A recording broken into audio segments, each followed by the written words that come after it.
The worst earthquake in 40 years has struck western New York. This is not a place that we normally see earthquakes, and it's not near a fault zone, but this is just reiterating how much of an impact this devastating earthquake over in Turkey is having around the world.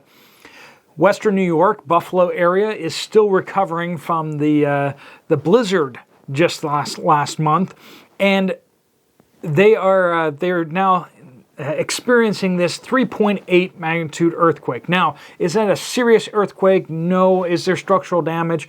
Not that we are aware of. But this just is pointing to the fact of how crazy things have gotten around the world with the geological event. This massive earthquake in eastern Turkey that has killed over 5,000 people, and rescue operations are underway still. Thousands and thousands of buildings have collapsed. Fires have broken out at all sorts of places. Many places still without water and electricity. Many pipes underground broken and everything like that. Many roads destroyed or made impassable. It's going to be a long, hard road to recovery in eastern Turkey. In addition to that, we are seeing that this has triggered dozens of 4.5 and above earthquakes all the way around the world. Of course, the Richter scale goes up by orders of magnitude, so a 4.5 is not just slightly stronger than a 3.5. It's actually a factor of 10.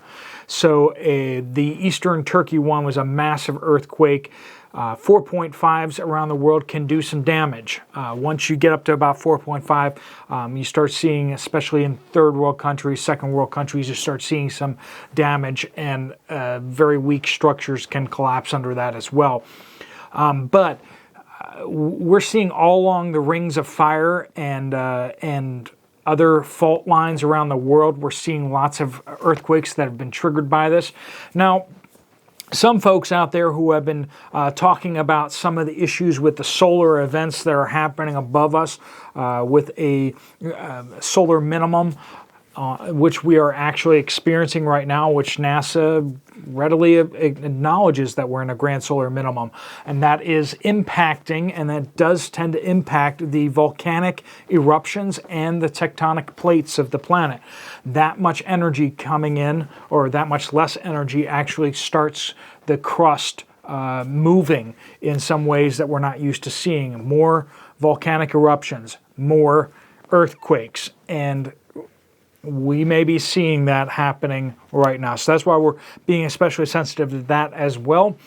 Also, we're getting reports, got one from you guys, that there was a swath of fake mass shooting calls to emergency centers. But this was all over Michigan, and this was people calling in and saying that there's a mass shooter in a school, each time a different school. This is in Portage, Ann Arbor, Battle Creek, Okemos, Muskegon, Saginaw, Detroit, and Jackson. And my apologies if I mispronounced some of those, which I'm sure I did, because I don't speak Native American languages that those are named after, I'm sure.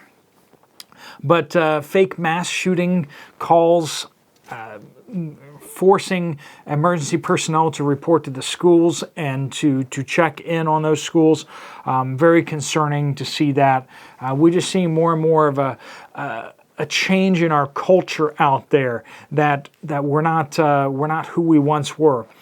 We're on edge of our seats waiting for a mass shooting, and then other people thinking it either entertaining or whatever to call in these reports. So that is going on in Michigan.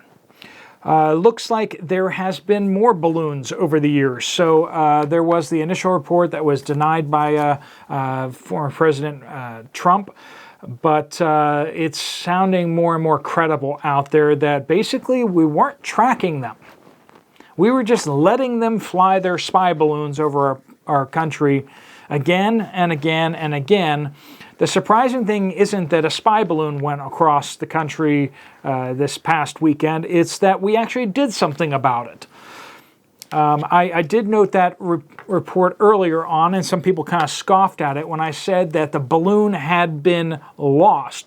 It was picked up by the U.S. military over Alaska, but then it was lost until it just came across the U.S. border, and that was actually sighted by a airline pilot. A civilian airline pilot saw it and called it in. And that's what started this whole thing. I don't know if someone was just listening to air traffic control or what, but that's how the media got a hold of this balloon, because normally it would just not be a story whatsoever. We just let the Chinese fly their spy balloons over the United States whenever they want to, apparently.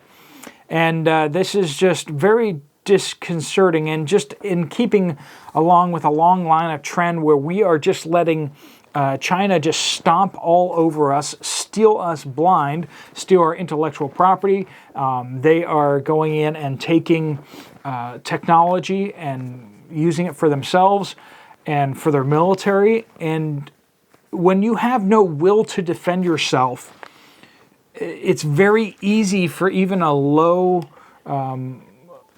competitor to actually beat you, because they can just position themselves perfectly, stack the deck perfectly in their favor before they act. And that's what's been happening over the past decades. And don't even get me started on TikTok.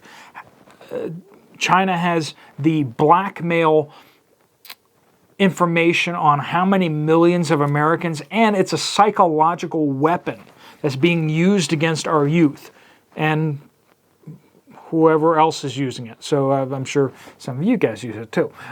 But it's a psychological weapon. They've taken social media and said, oh, this is unhealthy. I wonder if we can weaponize this to actually intentionally cause harm. And that's what it appears that China has done. If you look at TikTok, and in China, you will find that TikTok in China is very, very different than TikTok in the United States and TikTok in the rest of the world. In China, it is heavily regulated, and they are forced to make it so that they only put educational and patriotic stuff on there, because they realize that how bad a lot of the stuff that's on regular TikTok is for people, and they realize that this weapon cannot be used against their own people, and yet they are using that against all the other people of the rest of the world. It is designed to pull you in and keep you on the platform, and to degrade your mental facilities, to lower your attention span, and to induce anxiety and depression. It is a psychological weapon, as potent as the one that they released in Wuhan. So, yeah, and so TikTok is still on the App Store, and still, if you want to help out the Chinese Communist Party, overthrow America, log on to TikTok. And if you do, check out this channel, which is on TikTok. I'm contributing to the problem. I am such a hypocrite. Anyway, there's a difference between uploading to it in order to hopefully reach a few people than using it. Peru is reporting that in their zoo, they had 3 sea lions, a dolphin, and a lion, a regular lion, not a sea lion, like a land lion. 1 land lion and 3 sea lions and 1 dolphin have now perished from bird flu. Not euthanized, they died, and they said, why did they die? And they did autopsies, and they found bird flu, folks. Bird flu has jumped and is now deadly to some of these creatures in a city surrounded by people, which is very concerning.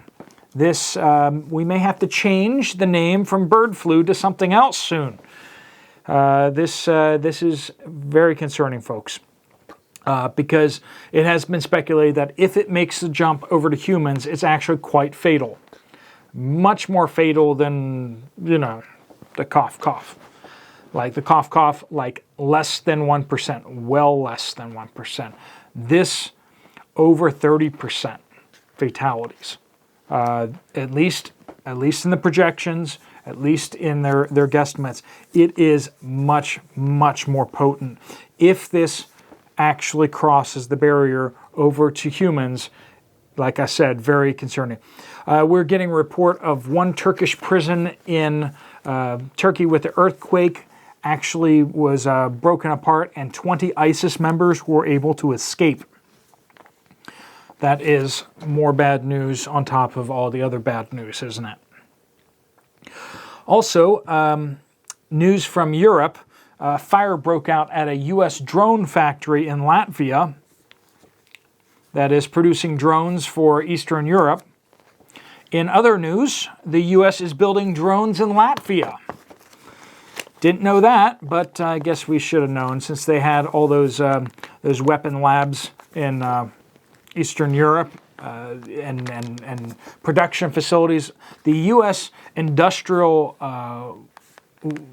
defense industry is just ridiculous. It's the amount of money that we've been sinking into defense, which never actually includes defending the United States, it seems. Like we have Chinese balloons floating over top of our country. We have anyone and everyone, including ISIS members and stuff like that, crossing the southern border. We don't defend the United States with our Defense Department, but we do absolutely meddle in every other country. And that is just, that's where we are, folks. I don't know what to tell you. I wish there was more happy news out there. The happy news is that there is food on the store shelves right now. Happy news is for most Americans and most people in Western countries, the lights are on currently. Will an EMP take out the power where you are? I don't know in the future, but right now the power is on. Right now you have access to internet. You can download information.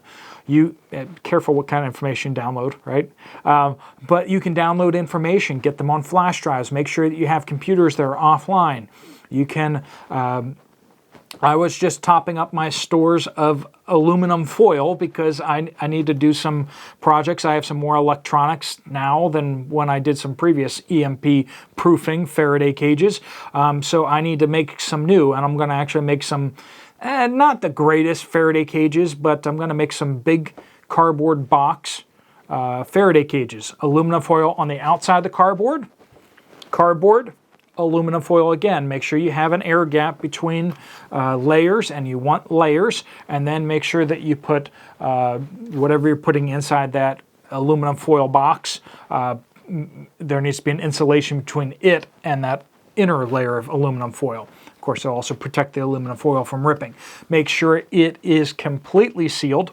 So you may need to use aluminum tape to close it off completely. Make sure that there are no gaps in it that is completely touching. So the cardboard, the metal on the outside needs to touch the metal on the outside, and then, if you have a lid or anything like that. So, all right, folks, do what you can out there. Stock up, get ready. Times are going to get tougher and tougher. Right now, you have the opportunity to get more prepared for those things. All right, folks, if you found this video useful or helpful, you might want to either subscribe or check out this video right here, or do both. Who knows? Thanks so much for watching. I'll see you later. Steve Poplar of the Poplar Report, out.